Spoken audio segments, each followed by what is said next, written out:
Hey everyone, and welcome to Screams After Midnight. And I'll actually move Tim into the right place. Tim's here.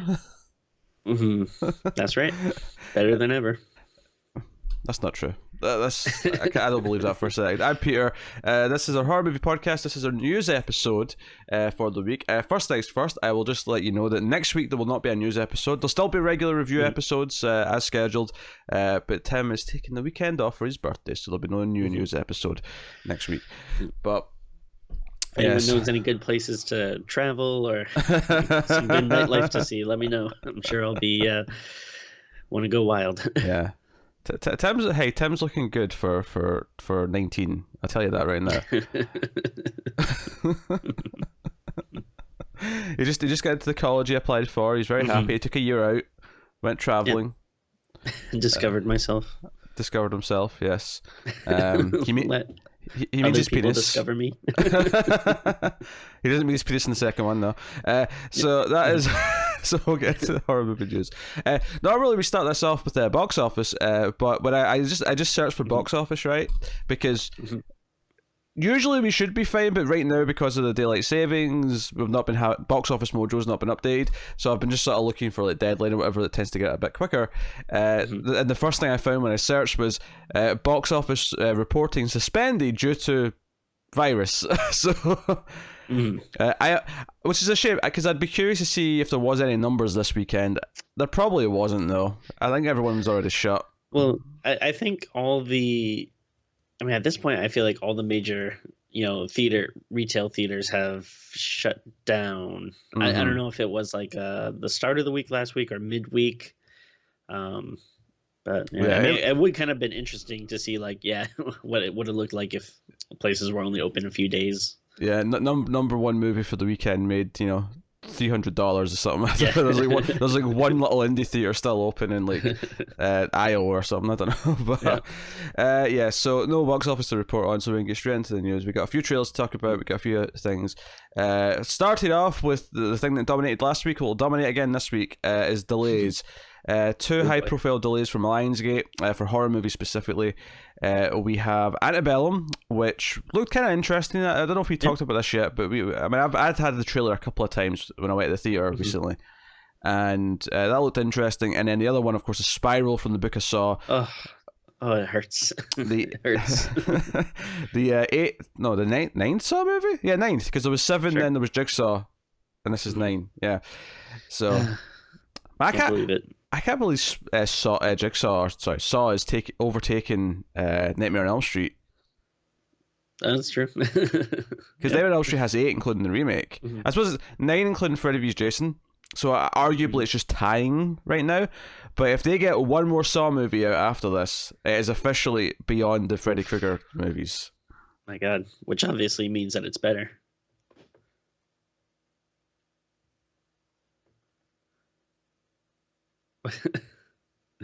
No.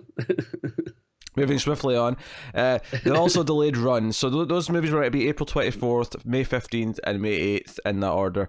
So April and May have nothing now. I mean, I don't think it's going to be long before we start seeing June movies getting bumped. So, which is funny because today, you won't probably see it for a few weeks, but today we're going to be recording our review of Candyman. The original movie, because we're going to work through them because the new one's coming out, and the new one's scheduled for June. I'm not convinced it's going to make that date. Now, admittedly, how many of these end up on VOD? Because the second news story of the week, now this actually feels like old news now, because this was like on Monday, and then this has already happened. But I think it is worth mentioning that Universal put out both The Hunt and The Invisible Man on VOD for rental. This past Friday. Now they're expensive rentals. They're $20 or £16 for a 2-day rental. That's not a purchase. That is a rental. But for a new theatrical release or something that's supposed to be a theatrical release, it is an interesting proposition to say here's a $20 rental instead of going to the theater. Especially since if we're going to be in this position for a while, I can see, especially some of these horror movies, which aren't as big as like your Wonder Woman's. Although there was talk this week that Warner Bros. Are considering putting Wonder Woman out in VOD in June instead of waiting for a theater release. Yeah, that's what I'm wondering. Like, you say like, Saw is getting delayed, but I do wonder if it will end up coming out on time just on VOD instead of actually in a theater, because I mean, again, who knows with all this craziness? If things are back to normal in like 2 weeks, then who cares? If it's months, then I feel like a lot of these will just be VOD, and I don't know, especially if like I don't know if Universal like shares their numbers or whatever, but if you can see that like stuff like The Hunt and Invisible Man are making a lot of money, I don't see why other studios wouldn't kind of jump on that. I mean, obviously, Invisible Man did get a few weeks in theaters, before this happened, so that was kind of an interesting one. The Hunt came out like a week before and tanked, so I don't know how well that's doing. Maybe it's doing better on VOD than it was in theaters. It's hard to say. So this is interesting times. Interesting. Obviously, we're used to horror movies going straight to VOD. Yeah. But for these big ones that we're going to be releasing in theaters, especially for something like Invisible Man that made 140 million worldwide before this happened. Interesting to see how they can recoup the costs. My bigger concern though is that production's shut down and like everything right now, right? True. So if they release like most of what they had coming out anyway on VOD, it does mean that when we finally get theaters open again, there's going to be a drought of movies because nothing was being made for 2, 3, 4, 5, 6 months, however long this lasts, where everything's shut down. So could be curious to see how they handle that, but. So maybe that's why it's worth saving some of their movies, so there's stuff to release when stuff goes back to some sort of normalcy, but we'll see. So and there's like a lot of stuff I wouldn't mind watching at home. Like I think The Hunt is kind of a perfect like VOD movie. Like that's something that's like I don't need to go to theaters to see this, but like definitely your bigger ones like Candyman or something like Antlers. I don't know if that was gonna get a big release, but that's stuff like I would definitely like to see in theaters. Yeah, stuff like Antlers. It's like was that a wide release? And if it was a wide release, like, was it going to do enough money that where they wouldn't be tempted just to do it in VOD now, given the circumstances? But especially, I mean, if Warner Bros. Are considering Wonder Woman 84, which is one of their big superhero tentpole movies that cost hundreds of millions of dollars to make, I can't imagine Antlers cost more than a 20 million to make, if that. Sure. Like, maybe even much less than that. I mean, that's the high end of what that probably costs. So. We'll see. Is that the only DC comic book movie this year? After Birds of Prey, I think so. Yeah, I think it was that and Birds of Prey this year, unless I'm forgetting one from later on. But I don't think so. I don't think it was anymore. Marvel, of course, have Black Widow and Eternals coming out this year. Technically New Mutants. Technically New Mutants. New Mutants has been delayed. Black Widow's officially been delayed.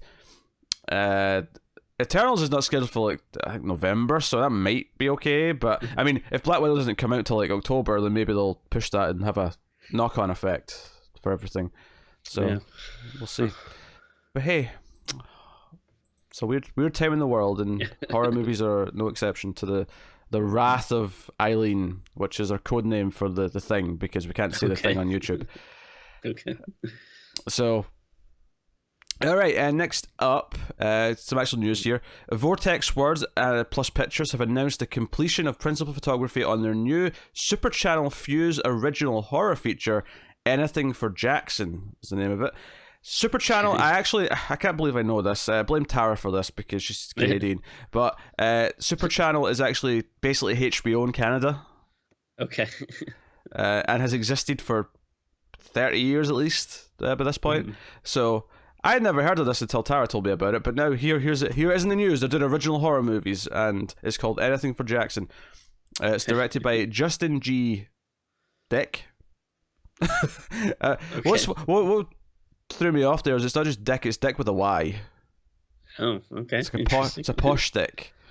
It's like that book in the hit television show Buffy the Vampire Slayer, where the vampire spelled with a Y, the classic old school spelling. It's I see. Vampire. Deek. Justin G. Deek. Anyway, after losing their only grandson in a car accident, grief-stricken Audrey and Henry, a doctor kidnaps his pregnant patient with the intentions of performing a reverse exorcism, putting Jackson inside her unborn child. Interesting. It doesn't take long to figure out. Jackson isn't the only ghost the grandparents invited into their home. Now it's a race against time for the couple, as well as the pregnant woman, to figure out a way out of the haunting they've set themselves upon. So that's honestly, reverse exorcism is. I mean, I suppose it's not that different to like in Chucky when he's trying to like go back into Andy, or not back, but like go into Andy. But sure, but no, it's that's interesting. I like that premise. I could easily see it, not being good, depending on like the director and stuff. It at least sounds intriguing for now. Hollywood make exorcism movies. Super Channel in Canada makes reverse exorcism movies. So, yeah, intriguing. Sheila McCarthy's in it, and she was on. What was she on? Told me a second ago. She was on the Umbrella Academy. Oh, cool. So, which was a solid show on Netflix. So, yeah, I like it. Cool. Next up, Artsploitation Films has acquired The Dead Ones, which from director Jeremy Kasdan. Here's the description. For 4 outcast teens, summer detention means being assigned to clean their high school after a horrific incident. But they are not alone. A macabre gang wearing guises of the 4 horsemen of the apocalypse, famine, pestilence, war and death, has locked them inside and is hunting them through the school's ravaged hallways. As the 4 students battle to survive, each must confront the supernatural echoes of past traumas they have struggled to forget, and may be condemned to relive. I feel like we've heard about this one before. That I don't know if we had another news story about it, but the whole like disguised as the Horseman of the Apocalypse definitely sounds familiar. I don't remember, but I mean that doesn't mean that you're not correct, and we have heard about this 5 times, and unless unless maybe it's just like another news story or something I heard about before. But have you been reading horror movie news stories without me, Tim? I don't. This sounds interesting because I do like the idea of kids trapped in a school being hunted by the Horsemen of the Apocalypse. That does sound really cool. I don't like the idea of being confronted by past traumas. That just kind of sounds like really bad generic supernatural stuff where it sounds like they're going to have weird like ghost moments where they're seeing like memories in front of them, or just have or relive flashbacks, and that part does sound really boring. That's probably gonna see them and it'll be like super, like they'll walk into like a room and it'll be like their old bedroom, and then they'll see like a little kid on a bed and it'll be real quiet, and then they'll say something and then the kid will be like, quiet, he's here, and then like a big CGI thing will jump out of the closet. Like it's gonna be a lot of dumb shit like that. Or at least that's what it sounds like to me. But I don't know. I mean, with that stuff aside, though, maybe the other stuff will be cool enough that, or maybe it will be handled well. I mean, I'm kind of projecting a lot on it, but it just that stuff doesn't interest me. But it could be cool. Sadly, I mean, I get the same kind of feeling from it, but I mean, who knows? Maybe it'll surprise us. It's entirely possible. Yeah. This came attached to another movie the same company picked up. I don't know if it's a horror movie though. It just says it's a sci-fi thriller. It's called Deaddicks. But a woman discovers it's just normal, just okay. The typical, the standard spelling of your dick. Okay. Is my dick. Okay. Your dick specifically. So Deaddicks, a woman discovers that her brother's body has been cloned by a supernatural entity growing in his bedroom. That's all it says. Okay. So that could be more of a horror movie. It's kind of hard to tell. It just says sci-fi thriller though. Yeah, clones, but at the same time a supernatural entity. Interesting. Yeah, it's interesting. That's actually it for the news stories before we get to trailers. So we have 3 trailers to talk about. There was actually 8 trailers on my short list, and I kind of like jettisoned a lot of them because they look just kind of like trash. That I mean, not even fun trash to talk about. Just that sort of like, this is made for no money and no one cares and blah blah blah. So not that I mean, things can be good with small budgets, but. Yeah. Oh sure, yeah, I love small budget stuff, but this is small budget combined with really bad acting and really bad cinematography, and just as soon as you look at it, you go, "Oh, I know the standard that this is" before I even get any further. Now that's not to say that I've never misjudged a movie before. I have, but I have to cut trailers somehow. Otherwise, I'd be sitting here for half an hour watching trailers and then Tim would have to sit there for half an hour watching trailers, and then we'd talk about movies that we'd have nothing to say on. So first up here, the trailers, we have a movie that we knew was coming for a long time. It's called We Summon the Darkness. I remember talking about this in the news over a year ago. This has been coming for a while. This is the Alexander Daddario movie. Amy Forsyth's also in there. She was on season 2 of Channel Zero, where you may know her from. Oh, yeah. But this is the film. Three best friends, Alexis, Val, and Beverly, embark on a road trip to a heavy metal music festival. Naive, they bond with 3 seemingly fun-loving dudes, and soon the group heads off to Alex's country home, a very secluded place, for an after-party. What should be a night of fun and youthful debauchery may instead take a dark, deadly turn. With killers on the loose, can anyone be trusted? I will say this, I've always been confused as to who the villains are in this movie from the description, because I remember the description, for the first time this came up, and I have to say, watching the trailer, I'm actually still not entirely sure. Are the girls that turn out to be evil and they kill everyone? Are they just defending themselves? The weird biblical guy who Johnny Knoxville's playing, where he's against heavy metal, is he just the villain and everyone else is the good guy? I'm not sure the makeup of that, but what did you think of the trailer? I thought it was just okay. I mean, I said this before. I'm not a metal guy, so whenever anything kind of seems very half of the movie seems to kind of be the aesthetic of hey, it's metal, look at these metal guitars and these leather jackets and these people just being screw it, we're metal, that stuff just does nothing for me. I don't it was making nothing me against people that like that stuff, but it's just, I don't know. I don't care. It was making me think a little bit of The Ranger. Deathgasm? Oh, okay. The Ranger, because that was so heavily hey, look at these punks. Everything's very punk. Yeah. But the actual movie I thought was kind of dull, and I'm wondering if this kind of falls. Now, admittedly, this does have a bit more of a notable cast, particularly Daddario and Knoxville stick out as being kind of bigger names. So. Yeah, I don't know. It could potentially be good. The other thing I think is the trailer. I feel like it really doesn't give me much of what the story's about. Obviously it's these people that are going to a big heavy metal festival or concert or whatever. But yeah, like you said, I'm still not entirely sure. Who's the good guy? Who's the bad guy? What kind of the situation is? I mean, I'm intrigued, but I wouldn't say this is something I'm super excited for. Yeah, but it's coming to VOD on April 10th. Now, I don't think we're going to get to it in April, but it does mean that we'll be probably getting to it not long after. So, sure. So we'll be looking at that one for sure. It's a little bit more high profile than some of the other ones. It's been on its way for a while. Next up, we have a trailer for 1BR, which is an apartment number, and this is coming out also on April 24th, VOD. Of course it's VOD. There's nothing that's not VOD right now. Everything has to be VOD. But I get the impression this was going to be VOD anyway.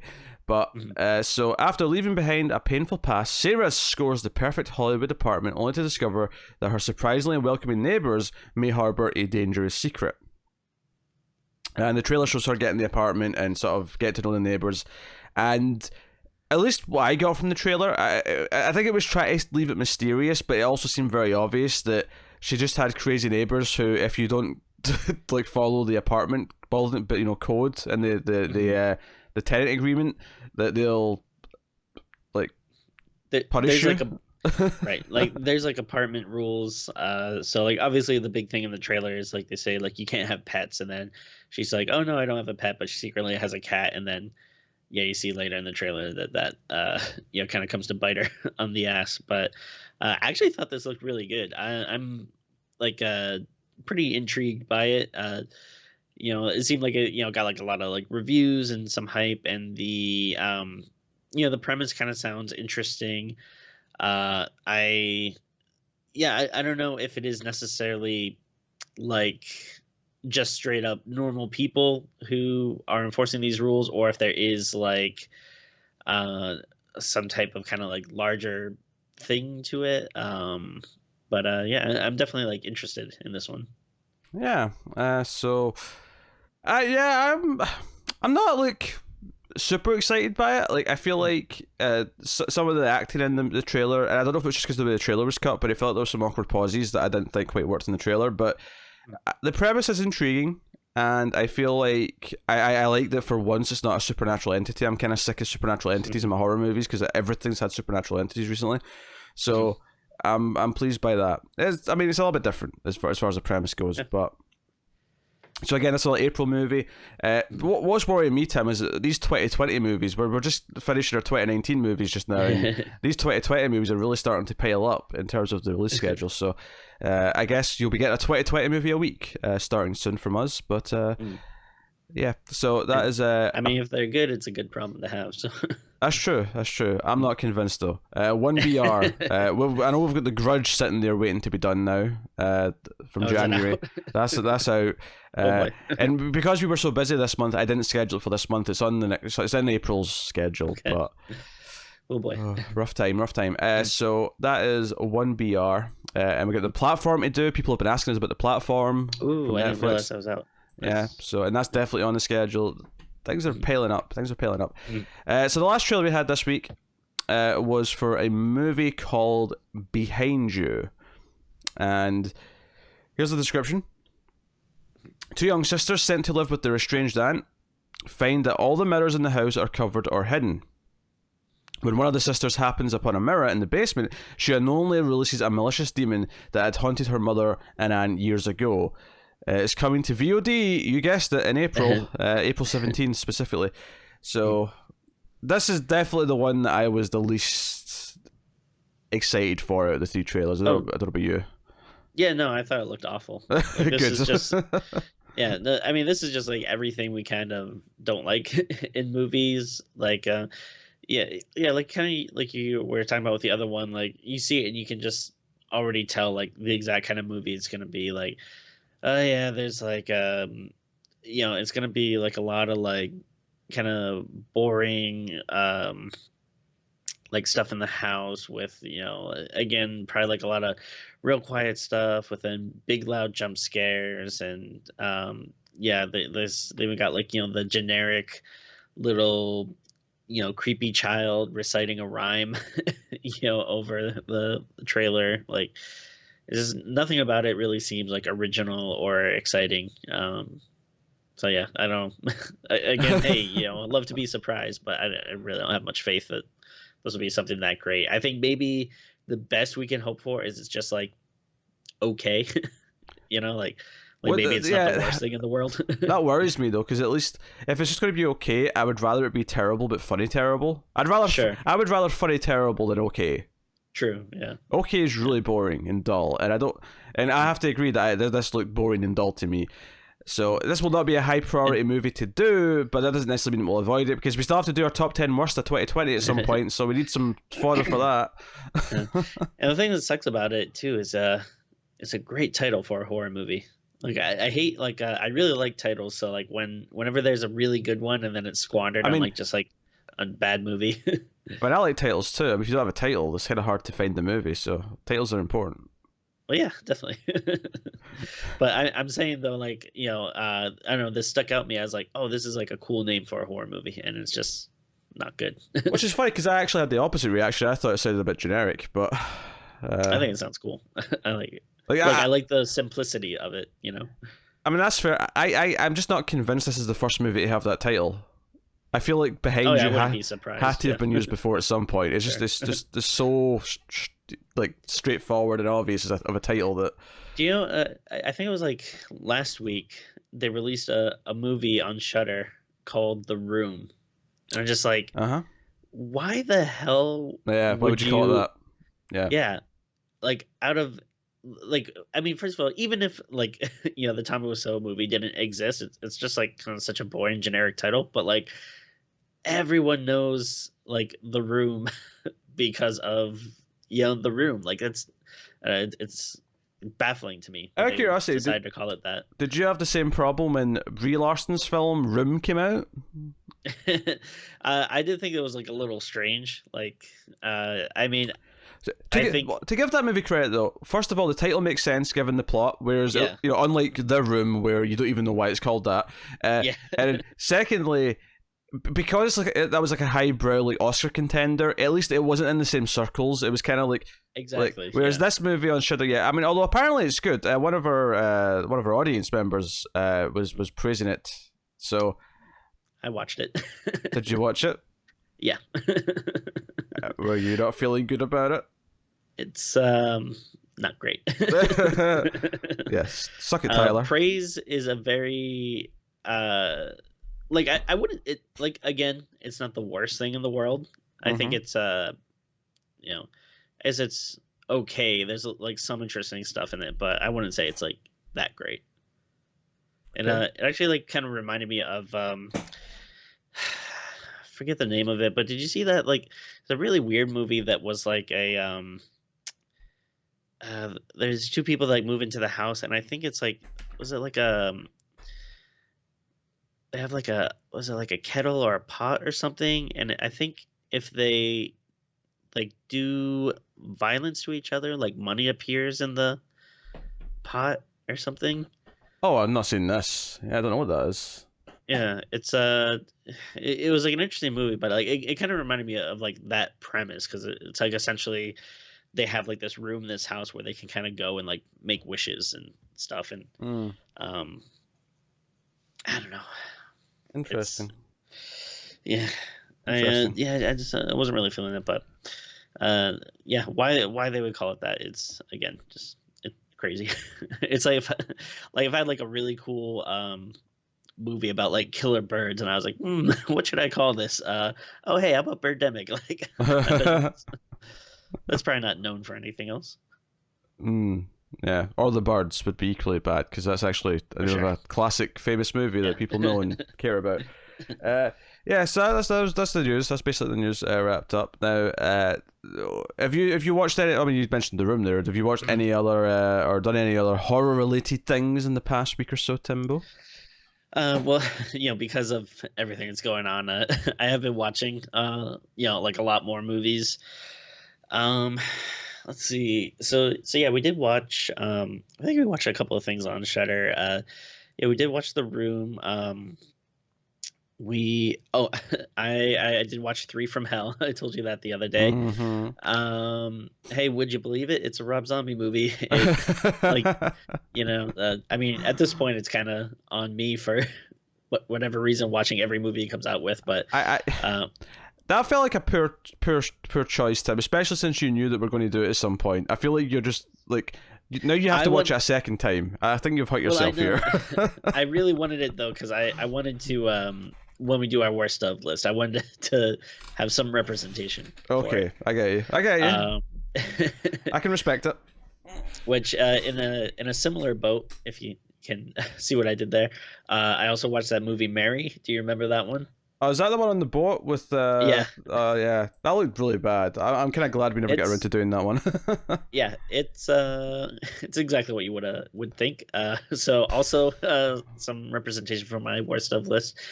Now I did watch one that you mentioned before that you liked, which was Howl.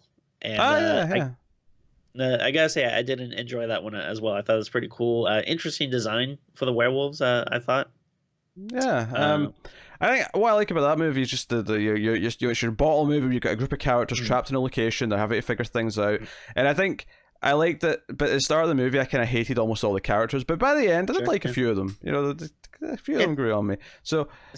It's probably one we'll do at some point. I mean, eventually we'll have some sort of werewolf themed like month or something, and we'll do some werewolf movies. But that was enjoyable, man. And then the last one I watched is one we've been talking about doing for a while, but we were having a lot of trouble finding it online. But I have the Blu-ray for it, and that's Berserker, which is the weird slasher bear / Viking slasher movie. Which wasn't bad. I had more fun with it than I thought it would be. There's definitely like some pretty like the characters are like dumb, fun, cheesy stuff. One day, Tim. Yeah, but no, I like that.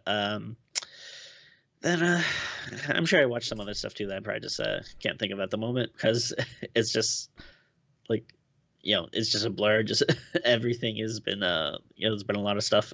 But, yeah, I've been watching some movies on stream. They've not all been horror movies. I watched like a dodgy action movie from the 90s called Sworn to Justice. I do not recommend it. But the cop in it was played by the guy who was the lead actor in God Told Me To, though, so that was nice. a fun catch. But and I watched the original Tita You-Man, a couple of things. But horror-wise, two things stick out. I watched The Rift, which... to complete the late 80s like aquatic horror, because obviously you had The Abyss, which wasn't really a horror movie, but at the same time you had The Abyss, you got Leviathan, you got Deep Star 6. Deep Star 6 I watched for the first time last year, and I think I watched that last year too, or maybe it was this year. Yeah, which wasn't as good as Leviathan, which obviously that's a Sean Cunningham movie, right? Yeah, I think so. Yeah, because I enjoy Leviathan, even though it's just an alien ripoff underwater with Peter Weller. But it's got a fun cast and whatever. Deep Star 6 was a bit more dull. It took a much long. I mean, I didn't hate it. Like, I still had some fun with it, but it took a long time to get to the point. The Rift came out in 1990, and the big selling point for this is that it's from the director of Pieces. Oh, nice. Now, unfortunately, it never gets to the heights of Pieces. It never does anything as silly as that. But I liked it more than Deep Star 6, though. I felt like it got to the horror stuff a bit quicker. The main character dude is kind of like ridiculous in just how much of the... Because he like designed this fancy submarine they're in, but the submarine's actually just this really... generic looking submarine. Like, I don't know, like everything about it, just like there's just a lot of weird things. But of course there's monsters underwater, and there's sort of virusy elements and whatever else. It was okay. Like, I mean, it's a B movie. I give it like a 5.5 or something like that. Something like that. I think when I lived at my old apartment and I'd go to Amoeba, which is just this big like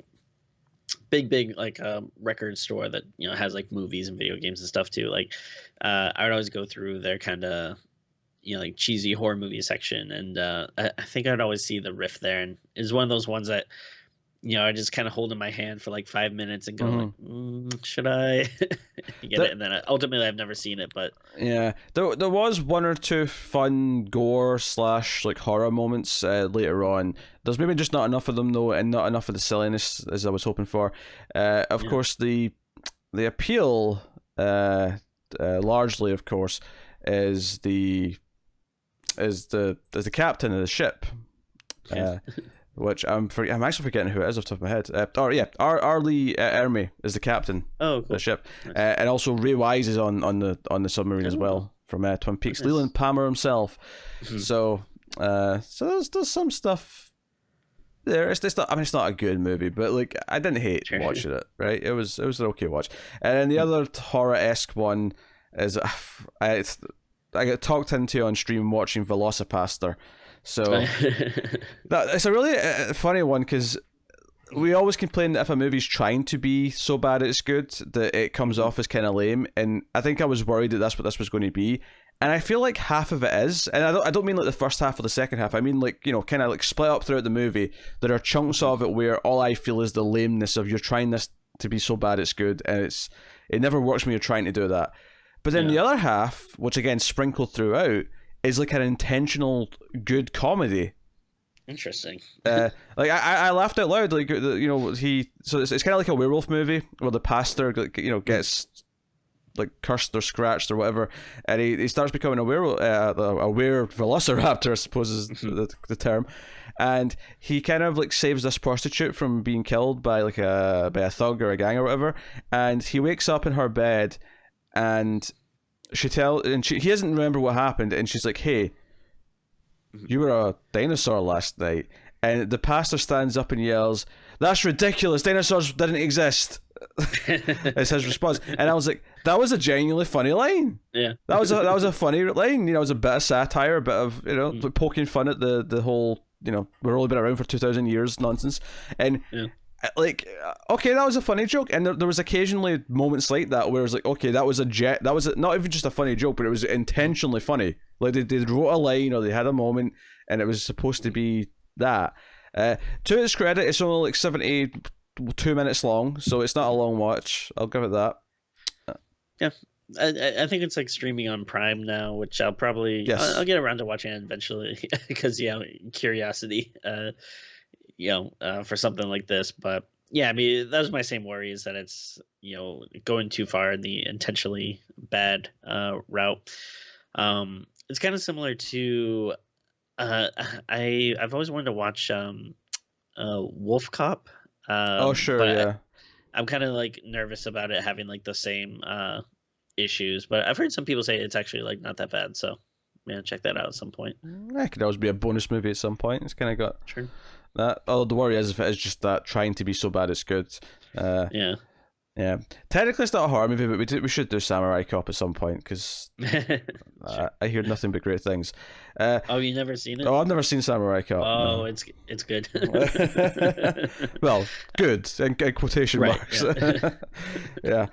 So yeah, there you go. So a little bit of chat. If we happen to have been watching other horror stuff, we'll always kind of bring it up here at the end of the news show. But that is us. So obviously, review episodes coming as per normal. Just went out was Atlantics, and then the next one. What is the next one? I'll tell you what's coming next because I should be able to tell. I can know. I'm stalling because I didn't have it in front of me, but I'm opening it, so I can tell you right now what the next review episode is. Because it's one that we've definitely already recorded. Oh, the next one's The Gallows Act 2. Oh, that's a Oh my. that's a goodie. What that one? So you could look forward to that, guys. But that is us. So thank you once again for watching or listening. You can, of course, check out our Patreon, patreon.com/MailFuzzTV if you want to support everything we do. For $1 per month, you get access to an exclusive extra episode of Screams After Midnight, an extra review episode that is. So there's a whole back catalogue now of about 15 movies, so you get another one every month for $1. And then, of course, at the $5 tier, you get voting rights once per month and early access to all the review episodes by one day. So go and have a look and see if you're interested. Also, rate the podcast on Apple Podcasts. Nice 5-star review, like, subscribe, comment, all these usual things. All of it helps. But thank you once again for watching or listening. We always appreciate it. Keep watching scary movies, guys, and we will see you next time.